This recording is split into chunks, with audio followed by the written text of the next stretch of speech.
been to a lot of big shows in my day. Seen U2 numerous times. Probably the biggest one was an outdoor show in Montreal. 80,000 people. Incredible experience. It was the Spaceship Tour. I forget the name of the tour, but it was a pretty incredible experience. I've seen Springsteen several times, both solo and also with the E Street Band, both in Ottawa and in Toronto. And those are kind of religious experiences. We had second row seats to see Prince in Toronto, and he played all of his hits. And I think he opened with Let's Go Crazy, and it was one of the most surreal experiences I've ever seen in my entire life. But there's also been a lot of shows which I've been to in dingy kind of clubs where the rooms are built like a box, hard walls, early reflections all over the place, terrible, terrible sound, and, people spilling beer on you, ruining your night, dude behind you thinking that he's better than the lead singer and singing as loud as they possibly can so you can't hear the performer. So it's not always great. And it occurred to me that live music has really not evolved very much in terms of how it's performed. Sure, we have fancier lights and video screens and all that kind of thing, but in terms of sound, in terms of audio quality, really hasn't gotten much better. And that's not the fault of the sound engineers. It's the buildings that they're working in. There's not much you can do when you're surrounded by concrete. And, you wake up the next day and your ears are ringing and you have some more permanent hearing damage. And you think back and you're like, it was good, but was it that good? So it's not always great. It's not always a fantastic experience. Recently, I went to my first live show since COVID started. I won't say which band. The band is actually really good, and they were really tight, and they put on a really good show. But it was in this small venue and small number of people there, and people were just talking the entire time, loudly, in this small, tiny room, very, very loudly the entire time. Super distracting when you're trying to listen to a show. And the room itself is just horrible. I'm a sound guy. I love acoustically sound environments, and this is like a concrete box where you can't really hear anything, and the bass frequencies are just all over the place. They're hiding the vocals, and the sound was just terrible. It's just terrible. And again, not necessarily the sound engineer's fault, definitely not the band's fault. It's the venue that they're working in. These rooms are not acoustically designed for shows. Most of them aren't. Unless you're lucky enough to see a band like, in a hall, a concert hall that's acoustically designed to sound good. And even then, in a room like that, if everything's turned up too loud, guess what? You're gonna have the same thing. Reflections all over the place. So sometimes it's been a surreal, a magical experience. Other times it's been not great. I think about the evolution of musical performances and now in the time of COVID, where once again we are on a pseudo lockdown here in Ontario. Call it what you want. It's another lockdown. It feels like we're back where we were a year ago. And so where is music? Where do we listen to good music that's still live? Twitch is one of those places that is going to be just, I think, exploding in the near future. A lot of people outside of the gaming industry still don't really know what Twitch is, what it's for, what it's all about. And I really urge all of my viewers to check out what's going on. There are some exciting things going on in Twitch. So what makes it such a good place for musical artists to perform in? The artists can set up the stream in whichever way they want it to be. They have full and complete control of how they want the show to sound, how they want it to look. And these artists have put in an extraordinary amount of time getting it to sound good, getting it to look good. It's incredible what's been going on in Twitch for a long time. I'm just starting to realize it now as I dig deeper. So full, complete control. It gives them a direct link to the consumer, to you. The sound is incredible in these shows. You're getting a direct, it's like direct to the board. If you're at a show and you could go see a show, live show, and you can plug right into the soundboard and you're getting the soundboard, makes it sound fantastic. Of course, we're never able to do that, right? But here you are in Twitch, and I'm telling you, these artists just spend obscene amount of time getting everything to sound really, really good. You're getting crystal clear stereo sound.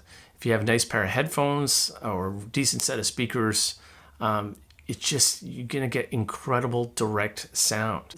A lot of these artists are very, very seasoned performers. They're doing this for hours a week. They're really good at what they do. You get a better fan experience. You get a better experience for the streamer, the performer.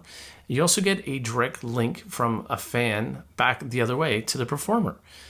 Well, how is that, you ask? Well, you are able to talk to them. You're able to chat with them. You can ask them questions. It's not like a performance. You go and see a show and you're never going to get anywhere near the stage and you're never going to be able to talk to your favorite performer. Maybe if it's a smaller performer, they're going to hang out after the show and maybe you can ask them a question or two. But chances are no. You're never going to get even remotely close. In Twitch, especially in some of the smaller streamers that don't have, thousands and thousands of people in their room, it's a conversation. You're hanging out with them. You're asking them questions. How'd you do that? I do this all the time. I'm the question guy. I want to know. I'm curious, because that's how we learn. And it's fun to know, where they're from. What are their settings? What DAW are they using? How did you loop this? How did you loop that? Are you using hardware looper? Or using software looper? Or using Ableton? I'm probably that guy. I probably annoy everybody in these streams, but you're hanging out with these people, or you're talking about their family or your family, and you're just hanging out. You're going to somebody's house. They're performing for you in their house, but then you're also hanging out and forming relationships with them. It's a different experience. It's not you just go and you listen and you shut up and, it's a direct connection. You're hanging out. You're having a good time. It's lots of fun. So what are some of the performers that you can find on Twitch? Well, if you're looking for, singer-songwriters that have lovely, beautiful voices, you can check out Kate McGill. And you can check out Danielle Allard, who's from right here in Ottawa. And they've been streaming for a long time. They know what they're doing. They sound great. Both have beautiful voices. Very, very well put together streams. Kate's just very, very chill and relaxed. And Danielle just has like this most amazing setup I've seen. Like her backdrop and her streams are just incredible. And also a loop artist. A lot of loopers on Twitch. Are you looking for a guitar player that does prog rock and loops on the RC505 and just does it seamlessly? Well, then you got to check out Infinite Third. Billy Mays. Dude is incredible. His streams are intense. His loops are intense. Really got to check it out. He streams 3 times a week. Are you looking for a badass rock star? Then you got to check out Leon Bratt. Streams for hours at a time, sings, got a great voice, great guitar player, does cover songs, does originals. Dude's a rock star. He is. When you go to his stream, you'll know what I'm talking about. Are you interested in fingerstyle acoustic guitar playing? Then you got to check out Max Willow Music. The guy's incredible. I've never heard of any of these artists until I went into Twitch. Now, that's not to say that they weren't popular in other pockets of the world, but would I have found out about all these people if it weren't for Twitch? Probably not. So yeah, Max Willow Music, if you want to hear somebody who's just like a master of fingerstyle acoustic guitar, you got to check him out. Do you want to see a loop artist that looks like he's looping from the Starship Enterprise and there's buttons and things going all over the place, most crazy loop setup I think I've ever seen in my life, then you got to check out Orto Pilot. And it's pretty wild being in one of those streams. Dude just has like, there's just lights going off all over the place.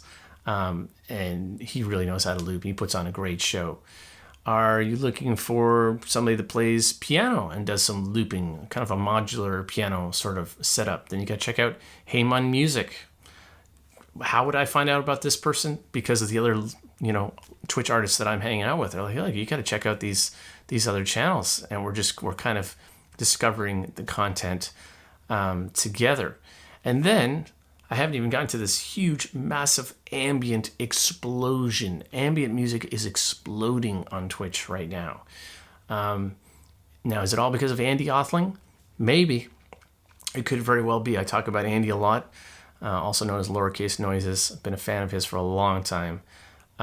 His streams are wild. The dude with the technology, he's like, I can't even keep up with what he's able to do in his streams.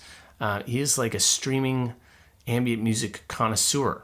Do you want to hang out with a guy that knows everything there is about guitar pedals and that sometimes gives away guitar pedals in his streams and may dress as a hot dog? Then Andy's your guy. He's just one of those guys, and he's so active within the community, and he's constantly supporting the other artists.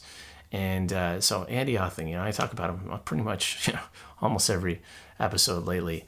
And then, for me, and I talk about these guys a little bit, but Craig Allen, Alden, Allergy Meds, also known as Scott, these guys have kind of really, I'm not even sure how we sort of started to kind of hang out in streams, but on a personal level, these guys have just really been so inviting and so helpful and supporting me, and it's been really fun to support them. And they've been doing these live streams where they're coordinating with each other. So Allergy Meds and Cats, Craig Allen and Alden, I'll have all the links below, but they've done several live streams now where it's a collaborative stream between the three of them. So you're seeing all three of their pedal board setups, these beautiful lights, this beautiful backdrop. They're feeding each other audio, and you just go and you chill. And, it's so relaxing. It's so chill. It's so fun. These guys have all three of them recently have hit the affiliate mark on Twitch, which is where you have to get a minimum of 50 followers. So now, it can be monetized. So those particular streams are really fun to be a part of. I caught Craig Allen's and his first affiliate stream, and it was just exciting. You've been kind of part of the stream, and you've kind of, for the last several weeks, I haven't known these guys for very long, and the bells are going off and the notifications, and they're getting subs, and they're getting bits, which are donations, monetary donations. And it's just really fun. You just kind of feel the love in the room. These are just a really fun, exciting thing to be a part of. And then some other streamers, which are also part of the ambient community, which I'm just starting to kind of get to know. But we have Explorer Drips. We got Bears and Waffles, which I've never asked them about that name, but it's a very cool name. And then just a whole other massive number of artists that I'm just starting to get to know of that are part of this massive ambient community. What is ambient music? Well, we could debate that until the cows come home, but for me, it has a meditative quality to it. And I think a lot of these artists who are drawn to it are ones that, maybe have, high anxiety, like I have high anxiety. And it's just, if you just want to chill, if you want to meditate, sometimes these guys have their mics on, so they're talking. Sometimes they don't. So they'll mark the stream as no talking. So you just go plug in the headphones. You can hang out in the chat if you want, or if you just want to listen, check it out. If you are kind of more old school and you're interested in synths, then you got to check out Synth Labs. Synthesizers all over the place. I don't even know how many guys are doing it. But it's again, another very, very fascinating experience. there's multiple camera angles. The sound I've talked about is amazing. There's numerous ways of interacting with the other chatters, with the performers. It's just fun. Once you kind of just get in there and figure it out, it's a lot of fun. I've met a lot of incredible people. It's bringing people together from all across the world.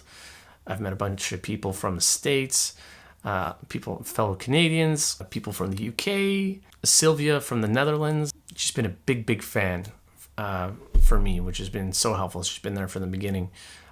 So it kind of just brings people from all over the world.